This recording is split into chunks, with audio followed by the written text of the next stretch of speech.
जोहार मुई स्वाधीन आपण मानकु महानदी खबर के स्वागत। पश्चिम ओडिशार टिकिनिकी खबर जानबार के आमर चैनल महानदी खबर के सब्सक्राइब करबार लगी नहीं भूलबे। तो चलो आजिर खबर के स्टार्ट करमा।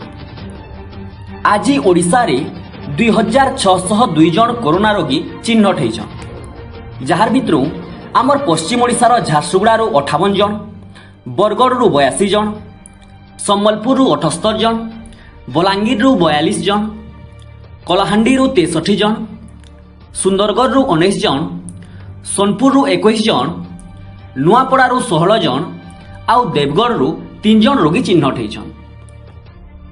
झारसुगुड़ा रे आज चिन्हट होइछन 85 जन कोरोना रोगी आउ से भितरु 43 जन झारसुगुड़ा म्युनिसिपालिटी रे थिबा बेल के 19 जन झारसुगुड़ा ब्लॉक रो विभिन्न गाँ रु बाहरी छन। 15 जन ब्रजराजनगर म्युनिसिपालिटी रु आउ 8 जन लखनपुर ब्लॉक रु चिन्हट होइछन। आउ ई सब मिसिकरी जिल्लार मोट रोगी संख्या 1261 के पहुंची छी। आज बरगढ़ रे 82 जन कोरोना रोगी चिन्हट होइछन, जहार परे जिल्ला रे मोट कोरोना रोगी संख्या पहुंची छी 2149 रे। आज बरगढ़ म्युनिसिपालिटी रु 22 जन, भटली ब्लॉक रु 21 जन, अताबिरा ब्लॉक रु 10 जन, बरपाली ब्लॉक रु 5 जन, सोहला रु 4 जन, भेड़ेन ब्लॉक रु 2 जन, अमाभना रु 3 जन आउ बरगढ़ ब्लॉक रु 15 जन कोरोना रोगी चिन्हट होइछन। आज बलांगीर रे 42 जन कोरोना रोगी भितरु 35 जन बलांगीर म्युनिसिपालिटी एरिया नु चिन्हट होइछन। 2 जन कोरोना रोगी पुईतला ब्लॉक रु चिन्हट होइछन।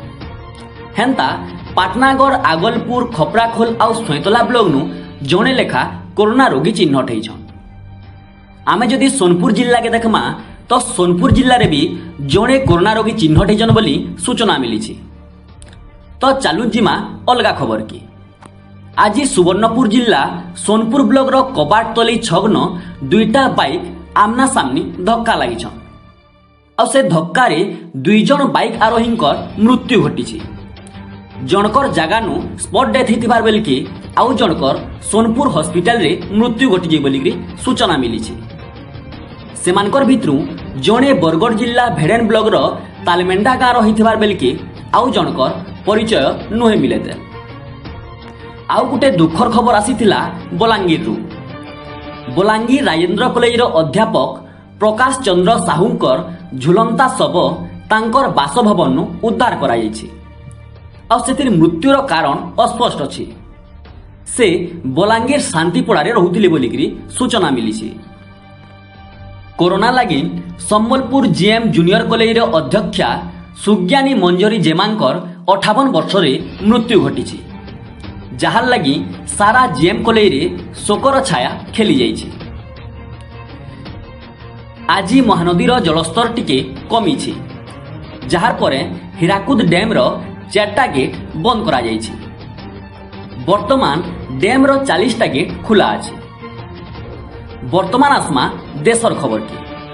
आज सुप्रीम कोर्ट रो वकील प्रशांत भूषण को सुप्रीम कोर्ट रो मुख्य न्यायाधीश कर असम्मान करबार लगी तांकु 1 टंका जरिमाना कराइछि। जदि से 1 टंका जरिमाना नहीं देले तेबे तांकु 3 मासर जेल हेबा बोली सूचना मिली। तो आज लगी एतकी।